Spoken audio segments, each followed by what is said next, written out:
Morning, children. How are you all? I hope you are doing good. So, we are discussing second unit, right? We finished our A reading and we are discussing grammar and vocabulary part from textbook, right? So, open your textbooks, everyone. Open page number 22, grammar part. Look at the following sentence taken from the story. So, there was one sentence from the lesson. What was that? The boy is a fool, said the gentleman in the white waistcoat. So, what is the underlined part? The boy is a fool. Right. So, as you know, the above underlined expression can be changed into a question. So, actually, the boy is a fool. It's a sentence, right?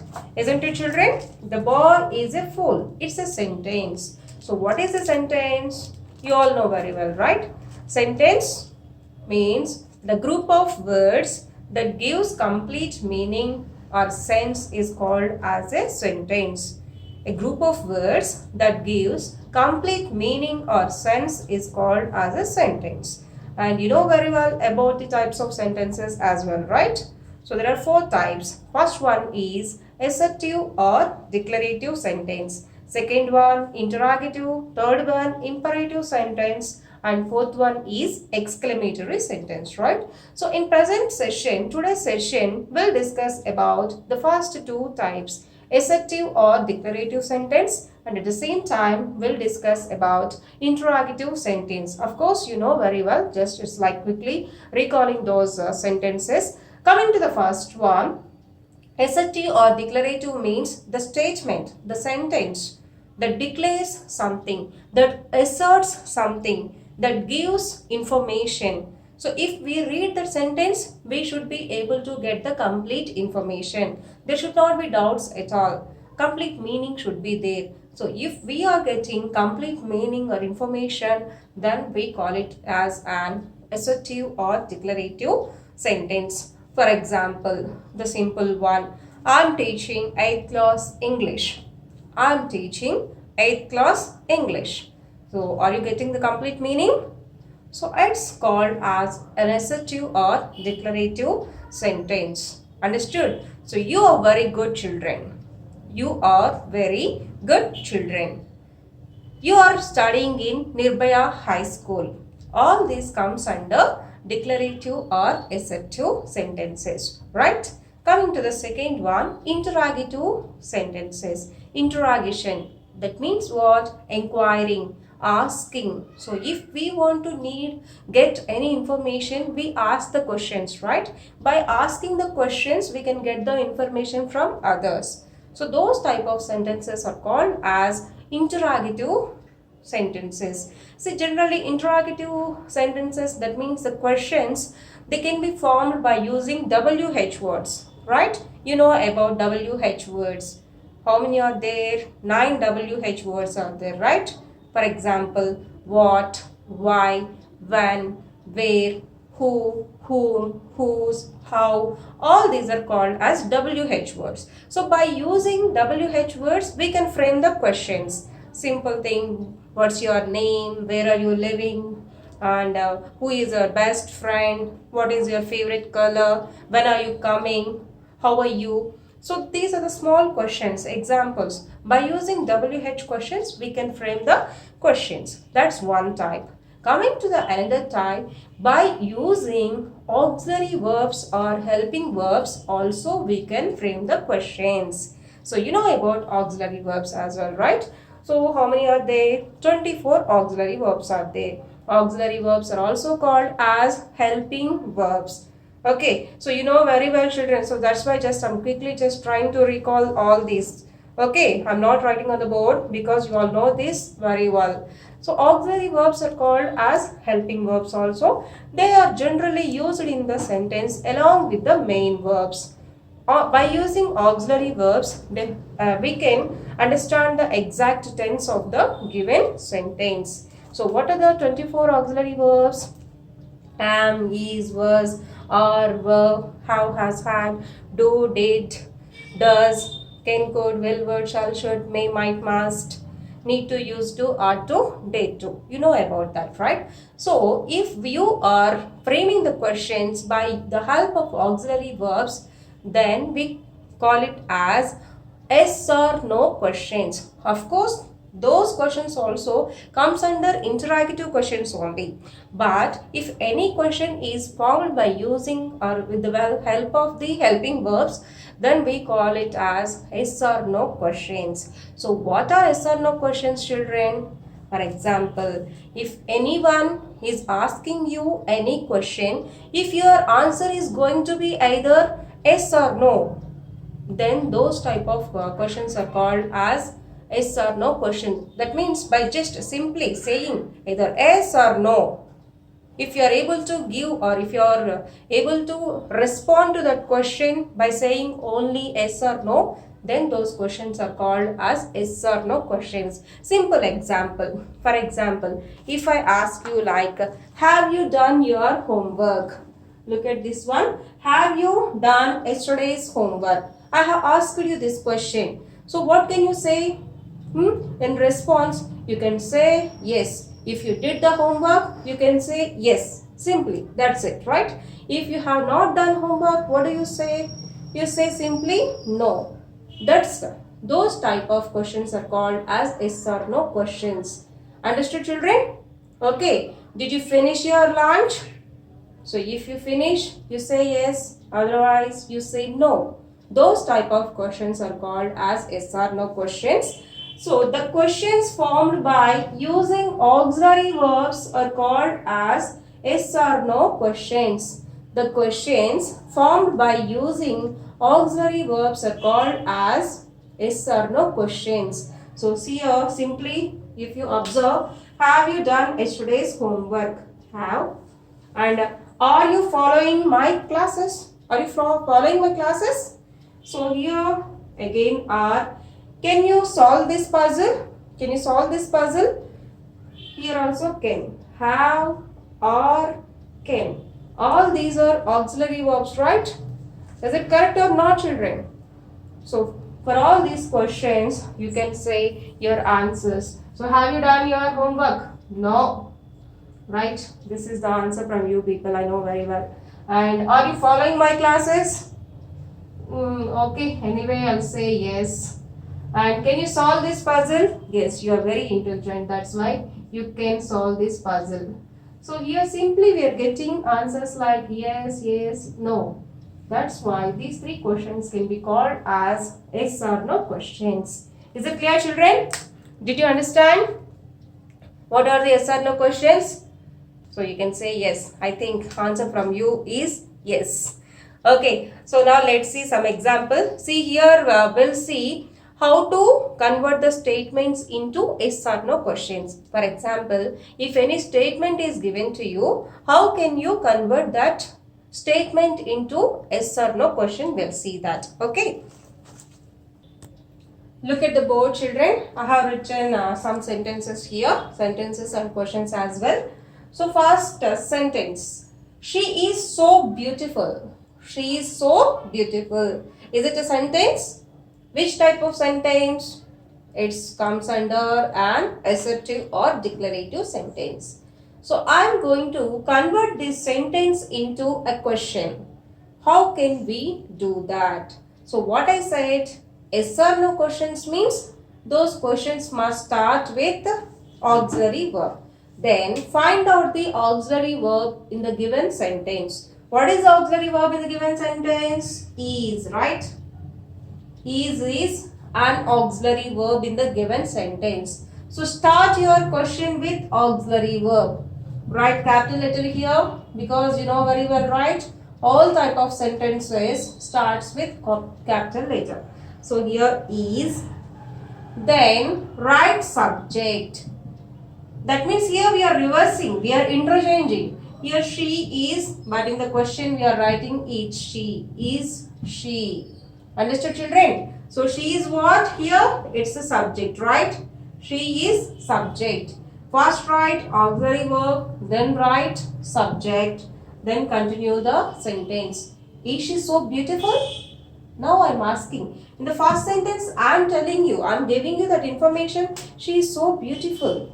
But here, I am asking you, is she so beautiful?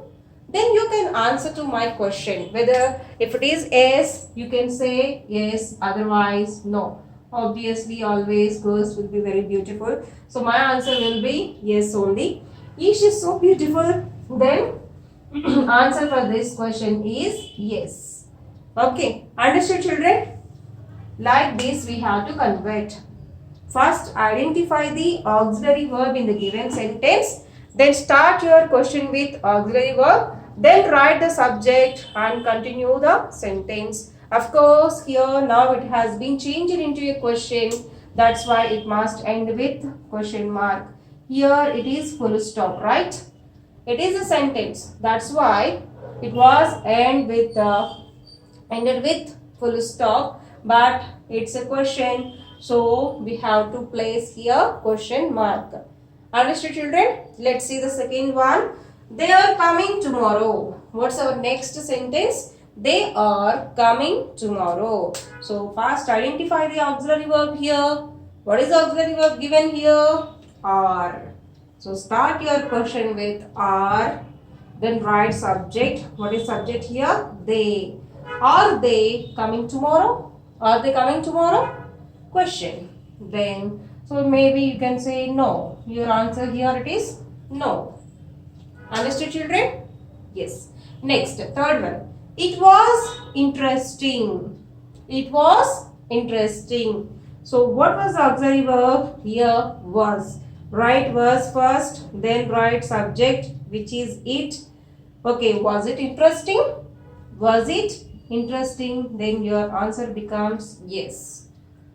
So here actually children, I am just giving an example. You need not to write the answers here. Only our topic is how can you change a statement into a question. That too yes or no question. That's the topic here. You need not write the answers for these questions. So for example, in the exam, this sentence will be given to you, asking you to change into a question. Then you have to write this one, that's it. You did not write yes or no, something else. No need to write. Just convert that into a question, that's it. Understood children? So it's very easy one. First identify the auxiliary verb, write auxiliary verb first, then write the subject and then continue the sentence. Then at the last of the sentence, place question mark. Then your statement becomes yes or no question. Understood children? So this is very easy one. This is type 1 children. One more time. Here actually in each and every sentence we have auxiliary verbs. First sentence is, second sentence are, third sentence was. But some sentences will be there without auxiliary verbs. So if auxiliary verb is missing in the statement, then how can we convert that into a question? We'll see that one, right? Okay. Look at the board children once. So you know about persons, right? We have three persons. First person, second person, third person. Okay. So first person singular I. First person plural we. Second person both singular and plural you. Third person singular he, she, it. And third person plural they. We know that very well, right? So here if auxiliary verb is not there in the sentence, then we have to start the questions by using these verbs. Do, does, did. Do, does, did. If auxiliary verb is not there in the given sentence, we have to start our questions by using these three auxiliary verbs, that is do, did, does. So why? Look at this table very clearly. So if your subject is like I, we, you, they, then and your tense of the statement is present tense, then start your question with do.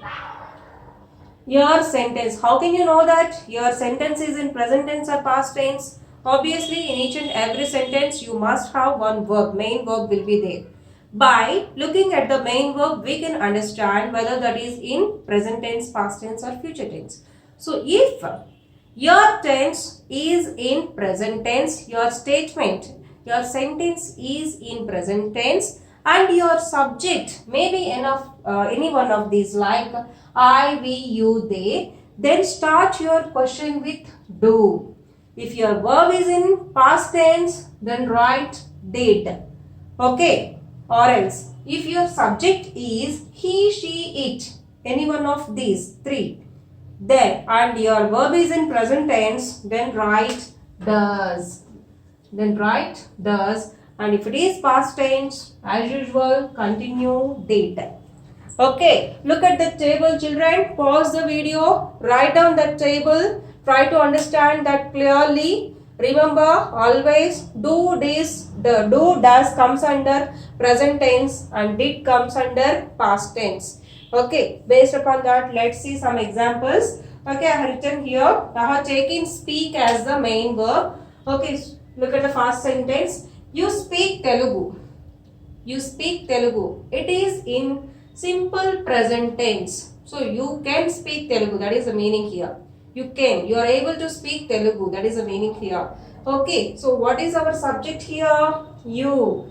Subject is you. Speak. Simple present tense. That means present tense. And do you observe any auxiliary verb here? Is there any auxiliary verb here? No. So then how to write the question? How can we change this sentence into a question? So what I said, you, present tense means your question must start with do. So same thing, do, write do and write your subject, continue the sentence, place question mark. Do you speak Telugu? Do you speak Telugu? That's it. Understood, children? Let's see the next one. Ramu speaks Telugu. What is the difference here? Here I said only speak, but here speaks. You know the rule, right? All the third person singulars. He, she means for verb we write s. Okay, he loves, but I say I love. He likes, I like. Always with third person singular we add s for the verb. Okay, so here that's the thing. Ramu. Ramu means which pronoun? He. Ramu means he only, right? So he. Ramu means he. Speaks means again it comes under present tense, simple present tense. So our verb must be like does. So write like this. Does, same, repeat that. Does Ramu speaks Telugu? Does Ramu speaks Telugu? That's it. Okay, next. She spoke Telugu. Here speak, spoke, spoken, right? Speak, spoke, B2 form and she is the subject. So it is in past tense, she. Third person singular past tense means did. So write, did she speak Telugu? Here one more important thing. Here actually our verb is spoke, but I wrote here speak. Why means here one more rule you have to remember, children. Always, whenever, if you get did, verb must be in V1 form. That means present tense. Here we can't write like did she spoke Telugu. What I have to say? Did she speak Telugu? You also, the simple mistake so many times you are doing, children. If you are using did you finish your homework? Don't say did you finished. Okay. He didn't come. Don't say he didn't came. Understood, children? I didn't understand. Don't say I didn't understood. I didn't understand. He didn't come. We didn't finish our homework. Like that. Okay? These are the rules. I hope you understood that. Now let's see our textbook. Some examples are given there. We'll see the textbook part. Okay. Now look at that page number 22. So if you observe that, simply you can easily understand that one. The boy is a fool. How that was converted into a question? What is auxiliary verb there? Is. So is the boy a fool? Question mark. Is the boy a fool? Question mark. That's it. Did you understand? Yes. Let's move on to the next one. Look at some more sentences. First one. I understand that he asked for more. I understand that he asked for more. In that sentence, auxiliary verb is there? No. Understand. If you look at understand, it is in which tense? Present tense. Understand, understood, understood. Understand is in present tense That's why I. So I, and the verb is in present tense means what we have to use? Do. Okay. So that's why he gave do. Observe that one. Do I understand that he asked for more? Question mark. Do I understand that he asked for more? That's it. Clear? Second one. Oliver asks for more. Asks, simple present tense. Oliver means third person singular, right? That's why for verb we have to add s.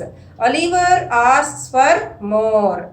Okay, here also no auxiliary verb. It is in simple present tense. Oliver is third person.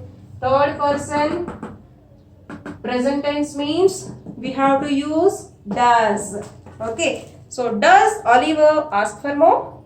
Does Oliver ask for more? Question mark. Is it clear, children? So this table is very important. Make a note of this table. From this table easily you can write answers. Okay. Next, the boys took their places. The boys took their places. Took, past tense. The boys means plural, they. Past tense, did. Okay. So did the boys take? As I told you, verb must be in V1 form. Take, took, taken. So did the boys take their places? Question mark.